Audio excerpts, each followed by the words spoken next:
આગામી સ્વાતંત્ર્ય પર્વને લઈને રાજ્ય સરકારે હર ઘર તિરંગા અભિયાન અંતર્ગત મોટા પાયે ઉજવણી કરવાનું આયોજન કર્યું છે। ત્યારે આજે રાજકોટ દેશભક્તિના રંગમાં રંગાયું હતું। ભાજપની તિરંગા યાત્રાની શરૂઆત રાજકોટથી કરવામાં આવી છે। રાજકોટ શહેરમાં આવેલી બહુમાળી ભવનથી હર ઘર તિરંગા યાત્રાનો પ્રારંભ કરવામાં આવ્યો હતો। આન બાન અને શાનની થીમ પર આ તિરંગા યાત્રા યોજાઈ। આ તિરંગા યાત્રામાં ઐતિહાસિક વારસાની ઝાંખી પણ જોવા મળી હતી। મોટી સંખ્યામાં લોકોએ તિરંગા યાત્રામાં ભાગ લીધો હતો। તિરંગા યાત્રામાં સ્કૂલ અને કોલેજના વિદ્યાર્થીઓ મોટી સંખ્યામાં જોડાયા હતા। તિરંગા યાત્રા પૂર્વે સાંસ્કૃતિક કાર્યક્રમ યોજાયો હતો, જેમાં સીએમ ભૂપેન્દ્ર પટેલ, જેપી નડ્ડા સહિત નેતાઓ, અધિકારીઓ હાજર રહ્યા હતા। તો હવે સુરતમાં હર ઘર તિરંગા યાત્રાનું આયોજન ચાલી રહ્યું છે। ગૃહ રાજ્યમંત્રી હર્ષ સંઘવીનું કહેવું છે કે આ યાત્રામાં લાખો લોકો જોડાય તેવું આયોજન છે। સાથે મોટી સંખ્યામાં ટેબ્લો પણ જોડાશે। કેન્દ્રીય આરોગ્ય મંત્રી જેપી નડ્ડાએ આજે એમ્સની મુલાકાત લીધી હતી અને VRDL લેબનું લોકાર્પણ કર્યું હતું। કેન્દ્રીય આરોગ્ય મંત્રી જેપી નડ્ડા આજે રાજકોટની મુલાકાતે હતા। તે દરમિયાન પરાપીપળિયા સ્થિત ગુજરાતની પ્રથમ એમ્સ હોસ્પિટલની તેમણે મુલાકાત લીધી હતી। આ એમ્સ હોસ્પિટલનું પ્રેઝન્ટેશન પણ તેમણે નિહાળ્યું હતું।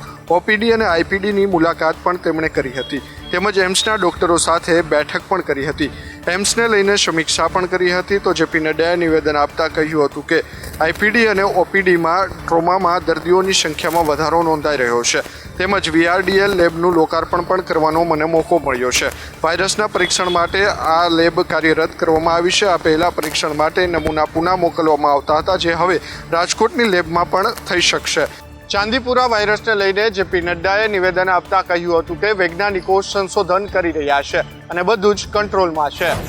રાજ્ય સરકાર દ્વારા શિક્ષણનું સ્તર સુધરે તે માટે શાળા પ્રવેશોત્સવથી લઈને અનેક તાયફાઓ કરવામાં આવી રહ્યા છે, પરંતુ ખાટલે મોટી ખોટ જેવી સ્થિતિ છે।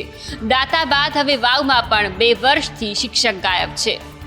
બનાસકાંઠાના સરહદી વાવ તાલુકામાં ઉચ્ચ પ્રાથમિક સ્કૂલ આવેલી છે। આ શાળામાં 11 શિક્ષકો છે, જેમાંથી એક શિક્ષક છેલ્લા 2 વર્ષથી સતત ગેરહાજર છે। વર્ષ 2022થી આ સ્કૂલમાં ધોરણ 1થી 5ના વર્ગ શિક્ષક એવા દર્શનભાઈ ચૌધરી સતત ગેરહાજર છે। બીજી બાજુ નડિયાદની સરકારી શાળામાં પણ શિક્ષક ગાયબ છે। હાથજ પ્રાથમિક શાળાના શિક્ષિકા સોનલ પરમાર 1 વર્ષથી અમેરિકામાં છે। તેઓએ શિક્ષણ વિભાગ પાસેથી NOC પણ નથી લીધું। ગુજરાતમાં શિક્ષણ તંત્ર ખાડે ગયું હોય તેના એક બાદ એક પુરાવા સામે આવી રહ્યા છે। ત્યારે હવે સરકારી શાળાઓમાં ગેરહાજર રહેતા શિક્ષકોની તપાસ જરૂરી બની છે। મહેસાણાના વિદ્યાર્થીઓ રામ ભરોસે અભ્યાસ કરે છે, કારણ કે માહિતી સામે આવી છે કે અહીંયા 10 શિક્ષકો ગેરહાજર રહે છે। મહેસાણા જિલ્લામાં 10 શિક્ષકો છેલ્લા 1 વર્ષથી શાળામાં નથી આવતા। 5 શિક્ષકો વિદેશ પરિભ્રમણ કરે છે, તો 5 શિક્ષકો અન્ય કારણથી શાળામાં નથી આવતા। જેતપુર શાળાના શિક્ષક, રાજપુર અને રણછોડપુરાના શિક્ષક છેલ્લા 1 વર્ષથી ગાયબ છે।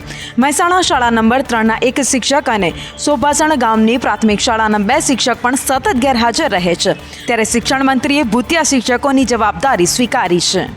બાળકોને શિક્ષણ આપવાની જગ્યાએ મોટી રજા લઈને જતા હોય અને પોતાનો વ્યક્તિગત સ્વાર્થ સાધતા હોય, આવી તમામ માહિતી મેં સોમવાર સુધીમાં મંગાવી છે। જ્યાં ક્ષતિ હશે ત્યાં ચોક્કસ એનું એક્શન લેવાશે। ક્યાંક આવા કિસ્સા સરકારની કલંક લગાડે છે અને શિક્ષણ વિભાગને પણ કલંક લગાડે। આ જવાબદારી હું કોઈના ઉપર આપવા માંગતો નથી। જવાબદારી શિક્ષણ મંત્રી તરીકે મારી છે, હું સ્વીકારું છું અને એના એક્શન લઈશ। રાજ્ય સરકારે બજેટમાં કરેલી જોગવાઈ પ્રમાણે માધ્યમિક અને ઉચ્ચતર માધ્યમિકની સરકારી શાળાઓને મંજૂરી આપવામાં આવી છે। બિન આદિજાતિ વિસ્તારોની અંદર 129 માધ્યમિક શાળાઓને મંજૂરી અપાઈ। શિક્ષણ વિભાગે રાજ્યમાં નવી સરકારી માધ્યમિક અને ઉચ્ચતર માધ્યમિક સ્કૂલો શરૂ કરવા માટે મંજૂરી આપતો ઠરાવ કર્યો છે। જે મુજબ રાજ્યમાં બિન આદિજાતિ વિસ્તારમાં 129 સરકારી માધ્યમિક અને 1 સરકારી ઉચ્ચતર માધ્યમિક સહિત 130 નવી સરકારી સ્કૂલો શરૂ કરવામાં આવશે। જ્યારે આદિજાતિ વિસ્તારમાં 31 સરકારી માધ્યમિક અને 1 સરકારી ઉચ્ચતર માધ્યમિક સહિત 31 સરકારી સ્કૂલો શરૂ કરાશે। આમ રાજ્યમાં 160 માધ્યમિકની અને 2 ઉચ્ચતર માધ્યમિકની શાળા મળીને કુલ 162 નવી સરકારી સ્કૂલોને મંજૂરી આપવામાં આવી છે। બિન આદિજાતિ જિલ્લાઓમાં સૌથી વધુ બનાસકાંઠા અને કચ્છમાં આ માધ્યમિક શાળાઓ શરૂ કરવામાં આવશે, તો અમદાવાદ ગ્રામ્યમાં પણ 3 શાળાઓ સરકારી શરૂ કરાશે। આમ આદમી પાર્ટીના ધારાસભ્ય ચૈતર વસાવાએ ફરી એક વખત ભિલિસ્તાનનો મુદ્દો છેડ્યો છે। ત્યારે મનસુખ વસાવાએ કહ્યું છે કે જે શક્ય નથી એવી માંગ ચૈતર વસાવા કરે છે। આજના મંચ પરથી જે રીતે નાગા લોકોનું નાગાલેન્ડ બન્યું, મરાઠાઓનું મહારાષ્ટ્ર બન્યું, ગુજરાતીઓનું ગુજરાત બન્યું, તેલુગુ લોકોનું તેલંગાણા બન્યું, તમિલ લોકોનું તમિલનાડુ બન્યું. એવી જ રીતે અમને ભીલોને અલગ ભીલ પ્રદેશનું 29મું રાજ્ય બન્યું. આ તમારો રાજકીય મુદ્દો છે. રાજકીય રીતના એ અત્યાર સુધી ફાવ્યા નથી. ગુજરાત સરકાર બનાવવાની વાત કરતા હતા, લોકસભા બધી જીતવાની વાતો કરતા હતા, એમાં સફળતા ના મળી. એટલે આ એક રાજકીય બોલ ફેંકો છે એમને, અને આદિવાસી સમાજને પોતાના તરફ ખેંચવા માટેના આ એમના પ્રયાસ છે. મનસુખ વસાવાનું કહેવું છે કે એમને વોટ ન મળ્યા એટલે હવે આદિવાસીઓને આકર્ષવા માટે રાજકીય બોલ ફેંકી રહ્યા છે. અમદાવાદ એટલે કે મેટ્રો સિટી, સીધા સપાટ રસ્તા અને સુવિધાઓથી સજ્જ આવું લોકોનું માનવું છે. પરંતુ અમદાવાદ શહેરની વરવી વાસ્તવિકતા તો કંઈક અલગ જ છે. સંદેશ ન્યૂઝે જ્યારે અમદાવાદના રસ્તાની રિયાલિટી ચેક કરી તો ગણાય નહીં તેટલા ખાડા જોવા મળ્યા. ખાલી શીલજ વિસ્તારમાં જ વાત કરીએ તો અહીંયા 50 મીટરમાં 100થી પણ વધુ નાના મોટા ખાડા જોવા મળ્યા હતા. અહીંયા એએમસીના રોડ એન્ડ બિલ્ડિંગ કમિટીના ચેરમેને જે દાવા કર્યા હતા તે તમામ દાવા પોકળ સાબિત થઈ ગયા છે. કારણ કે ચેરમેને આખા અમદાવાદમાં માત્ર 2000 ખાડા જ દેખાયા હતા. પરંતુ સત્ય તો એ છે કે અમદાવાદના તમામ રસ્તાઓ પર અધધ ખાડા જોવા મળી રહ્યા છે. કોર્પોરેશનનું કહેવું છે કે તેમના દ્વારા ખાડા પૂરવાની કામગીરી કરવામાં આવી છે. પરંતુ સવાલ એ થાય છે કે જો ખાડા પૂરાયા હોય તો પણ કેમ અમદાવાદના કેટલાક સ્થળો પર નાના મોટા ખાડા જોવા મળી રહ્યા છે અને રસ્તા તૂટેલી હાલતમાં છે. આ ડેરી પર સૌને ભરોસો હતો, પરંતુ અહીંથી શંકાસ્પદ ડુપ્લિકેટ ગીરો જથ્થો મળી આવતા ચકચાર મચી છે અને ભેળસેળીઓમાં કપડાટ ફેલાયો છે. વડોદરામાં લોકોના આરોગ્ય સાથે ચેડા કરતા તત્વો સામે વધુ એક વખત પોલીસ અને પાલિકાની ટીમે સાથે મળીને કાર્યવાહી કરી છે.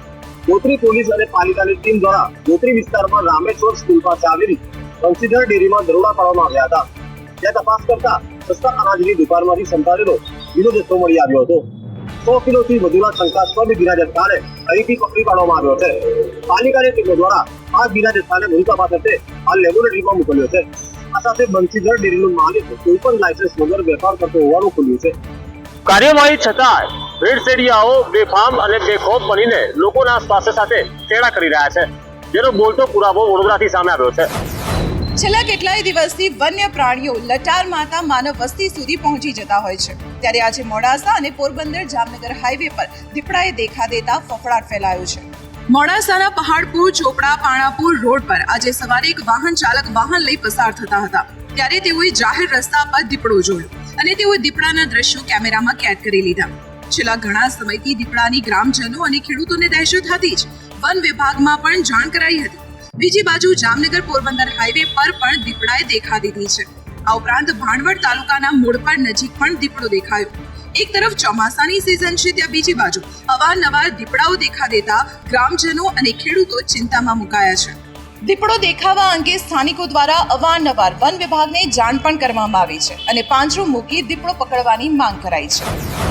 ભર ચોમાસે પાણી માટે રાજકોટ તરસી રહ્યું છે. રાજકોટ મહાપાલિકાએ રાજ્ય સરકારને પત્ર લખીને નર્મદા નીરની માંગ કરી છે. રાજકોટ શહેર ઉપર મેઘરાજા નારાજ હોય તેમ જોઈએ એવો વરસાદ હજુ સુધી પણ પડ્યો નથી. હાલ રાજકોટના આજી અને ન્યારી ડેમમાં 1.5 મહિનો ચાલે એટલો પાણીનો જથ્થો ઉપલબ્ધ છે. છતાં સાવચેતીના ભાગરૂપે મનપા દ્વારા આજી એક ડેમમાં 400 અને ન્યારી ડેમમાં 350 મળી કુલ 750 MCFT પાણી આપવા રાજ્ય સરકારને પત્ર લખી માંગ કરવામાં આવી છે.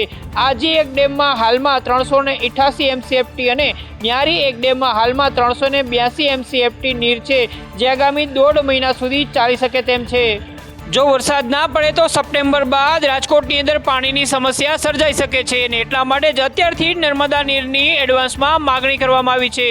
રાજ્યના મોટાભાગના વિસ્તારોમાં છેલ્લા કેટલાક દિવસથી હળવાથી ભારે વરસાદ વરસી રહ્યો છે, ત્યારે આગામી 5 દિવસ પણ વરસાદની વકી છે.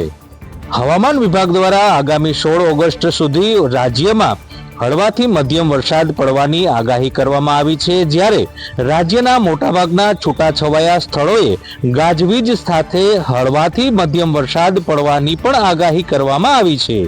11 ઓગસ્ટે એટલે કે આવતીકાલે ઉત્તર અને દક્ષિણ ગુજરાતના જિલ્લાના મોટાભાગના વિસ્તારોમાં ગાજવીજ સાથે હળવાથી મધ્યમ વરસાદની સંભાવના છે. જ્યારે સૌરાષ્ટ્રના સુરેન્દ્રનગર, રાજકોટ, જામનગર, પોરબંદર, જૂનાગઢ, અમરેલી, ભાવનગર, ગીર સોમનાથ અને કચ્છ જિલ્લાના અમુક વિસ્તારોમાં ગાજવીજ સાથે હળવાથી મધ્યમ વરસાદ પડવાની સંભાવના છે. રાજસ્થાન તરફથી આવતા વરસાદી ટ્રફને જોતા અમદાવાદ અને ગાંધીનગરમાં પણ મધ્યમ વરસાદની આગાહી કરાઈ છે. વલસાડ જિલ્લામાં થોડા દિવસના વિરામ બાદ ફરી વરસાદી માહોલ જામ્યો છે. તો અરવલ્લી જિલ્લાના બાયડ તાલુકામાં સમી સાંજે મેઘ સવારી આવી પહોંચી હતી. વલસાડના વાપી, ઉમરગામ, પારડી સહિત આસપાસના ઘણા વિસ્તારમાં વરસાદ વરસ્યો છે. વલસાડ કપરાડામાં અડધો ઇંચ વરસાદ ખાબક્યો છે, તો ધરમપુરમાં 1 ઇંચ જેટલો વરસાદ પડ્યો છે. ભારે વરસાદના કારણે અનેક રસ્તા પર પાણી ભરાઈ ગયા હતા. વલસાડના છીપવાડ હનુમાન મંદિર નજીક પણ જાણે તળાવ ભરાયું હોય તેવા દ્રશ્યો જોવા મળ્યા હતા. બીજી બાજુ બાયડ તાલુકામાં મેઘ સવારી આવી પહોંચી. અડધો કલાકમાં 1 ઇંચ વરસાદ ખાબક્યો છે, જેના કારણે તાલુકાના ગ્રામ્ય વિસ્તારમાં ખેતરમાં જે સુકાતો પાક હતો તેને જીવતદાન મળ્યું છે. ચોમાસાની શરૂઆત થઈ ત્યારે અરવલ્લી જિલ્લામાં શરૂઆતમાં થોડો વરસાદ વરસ્યો હતો, ત્યારબાદ વરસાદ ખેંચાયો હતો. વળી ગુજરાત રાજ્યમાં સૌથી ઓછો વરસાદ અરવલ્લી જિલ્લામાં નોંધાયો છે. ઉત્તર પ્રદેશમાં અત્યારે અનાધાર વરસાદ વરસી રહ્યો છે. વધુ વરસાદને લઈને 5 જિલ્લાઓમાં પૂર જેવી સ્થિતિ સર્જાઈ. વારાણસી અને પ્રયાગરાજ સહિત યુપીના 5 જિલ્લામાં પૂર જેવી સ્થિતિ છે. પ્રયાગરાજમાં ગંગા યમુનાનું પાણી 1200 ઘરોમાં ઘૂસી ગયું છે. 5 લાખ લોકો પૂરની અસરગ્રસ્ત થયા છે. મકાનો, દુકાનો, રસ્તાઓ, ઉધાનો બધું જ ડૂબી ગયું છે. વિસ્તારમાં એક બોટ દોડી રહી છે. સ્થળાંતરિત વિદ્યાર્થીઓ પોતપોતાના ઘરે પરત ફરી રહ્યા છે. કાશીના 500 મંદિરોમાં ગંગામાં ડૂબી ગયા છે. બલિયા, વારાણસીમાં ગંગા ભયજનક સ્થિતિ પર વહી રહી છે. ડિઝાસ્ટર મેનેજમેન્ટ વિભાગના જણાવ્યા અનુસાર પશ્ચિમ ચંપારણ, સુપૌલ, નાલંદા અને ગયા જિલ્લાની 4000 વસ્તી પૂર ઝપેટમાં છે. બિહારમાં છેલ્લા 24 કલાકમાં વીજળી પડવાથી 5 લોકોના મોત થયા છે, તો અનેક લોકોના ઘરમાં પાણી ભરાયા. રાજસ્થાનના 11 જિલ્લાઓમાં વહેલી સવારથી જ વરસાદ વરસી રહ્યો છે અને આ જ કારણથી રાજધાની જયપુરમાં વહેલી સવારથી જ રસ્તાઓ પર નદીઓ વહેતી હોય તેવા દ્રશ્યો સામે આવ્યા છે. રાજસ્થાનમાં જયપુર, સીકર, કોટા સહિત 11 જિલ્લામાં સવારથી જ વરસાદ ચાલુ છે. રાજધાની જયપુરના ઘણા વિસ્તારોમાં સવારે 7 વાગ્યાથી વરસાદ શરૂ થયો હતો. લગભગ 15 મિનિટ સુધી ભારે વરસાદના કારણે રસ્તાઓ પર પાણી ભરાઈ ગયા હતા. ચૌમુનમાં 2 કલાકમાં ભારે વરસાદ બાદ મલેશ્વર ધામના ડુંગર પર ધોધ વહેવા લાગ્યો હતો. કરોલીમાં પણ ભારે વરસાદ પડ્યો હતો. ટોંક શહેરમાં પણ 1 કલાકમાં 3 ઇંચથી વધુ વરસાદ વરસતા રોડ રસ્તા જાણે સ્વિમિંગ પુલ બની ગયા હોય તેવા દ્રશ્યો સામે આવ્યા હતા. ડીગ જિલ્લાના જુરહારા પોલીસ સ્ટેશન વિસ્તારમાં વરસાદના કારણે એક મકાન ધરાશાયી થયું હતું. તો સીકર જિલ્લામાં છેલ્લા 6 દિવસથી વરસાદ પડી રહ્યો છે, જેના કારણે નીચાણવાળા વિસ્તારોની શેરીઓ તો જાણે નદીઓ બની ગઈ છે. કેરળના વાયનાડમાં ભારે વરસાદને કારણે ભૂસ્ખલનની પરિસ્થિતિ સર્જાઈ, જેના કારણે અનેક લોકોના મોત થઈ ગયા. પ્રધાનમંત્રી નરેન્દ્ર મોદીએ આજે ત્યાં હવાઈ નિરીક્ષણ પણ કર્યું. પાછલા ઘણા દિવસથી ભારતનું સુંદર રાજ્ય કેરળ ભારે હાલાકીનો સામનો કરી રહ્યું છે. ભૂસ્ખલનમાં અહીંયા 400થી વધુ લોકોના મોત થઈ ગયા. જોકે હાલ પરિસ્થિતિ થોડી સુધરતા આજે વડાપ્રધાન નરેન્દ્ર મોદી વાયનાડ પહોંચ્યા. તેમણે અહીંયા ભૂસ્ખલન પ્રભાવિત વિસ્તારોનું હવાઈ નિરીક્ષણ કર્યું અને ચુરામાલા, મુંડક્કાઈ અને પુંચીરિટ્ટમ ગામોનું હવાઈ સર્વેક્ષણ પણ કર્યું હતું. આ ઉપરાંત ઇરુમાન્ઝીજી પૂઝા નદી પર જોઈ, જ્યાંથી 30 જુલાઈની દુર્ઘટના શરૂ થઈ. પીએમ મોદીનું હેલિકોપ્ટર વાયનાડના કાલપેટ્ટાની એક શાળામાં ઉતર્યું હતું, જ્યાંથી તેઓ રોડ માર્ગે ભૂસ્ખલન પ્રભાવિત વિસ્તારોમાં પણ ગયા હતા. પીએમ મોદીએ રેસ્ક્યુ ઓપરેશનની પણ માહિતી મેળવી, તો તેની સાથે હોસ્પિટલમાં દાખલ ઇજાગ્રસ્તોની પણ સારવાર લેતા લોકોની તેમણે મુલાકાત કરી. પશ્ચિમ બંગાળમાં ડોક્ટર સાથે થયેલી બર્બરતાની ઘટનાએ આખા દેશને હચમચાવી દીધું છે. આ મામલે રાજ્યના મુખ્યમંત્રી મમતા બેનર્જી પણ લાલઘુમ થયા છે. કોલકાતાના આરિજકલ મેડિકલ કોલેજમાં ડોક્ટર સાથે દુષ્કર્મ બાદ હત્યા કરી નાખવામાં આવી હતી. આ ઘટનાને સીએમ મમતા બેનર્જીએ ખૂબ જ દુર્ભાગ્યપૂર્ણ ગણાવી છે. તેમને આશ્વાસન પણ આપ્યું છે કે આ મામલે કોઈ બેદરકારી દાખવવામાં નહીં આવે. ડોક્ટરના ગુસ્સા અને તેમની માંગણીઓને સંતોષવામાં આવશે. હું તેમને સંપૂર્ણ સમર્થન આપું છું. આ કેસને ફાસ્ટ ટ્રેક કોર્ટમાં લઈ જવા માટે આદેશ આપ્યા છે. જરૂર પડશે તો દોષિતોને ફાંસીના માચડે પણ લટકાવી દઈશું. આ મામલે પોલીસે એક વ્યક્તિની ધરપકડ કરી છે. પોલીસ અધિકારીનું કહેવું છે કે જેમની ધરપકડ થઈ છે તેમની શંકાસ્પદ ગતિવિધિ દર્શાવે છે કે તે ગુનામાં સામેલ છે.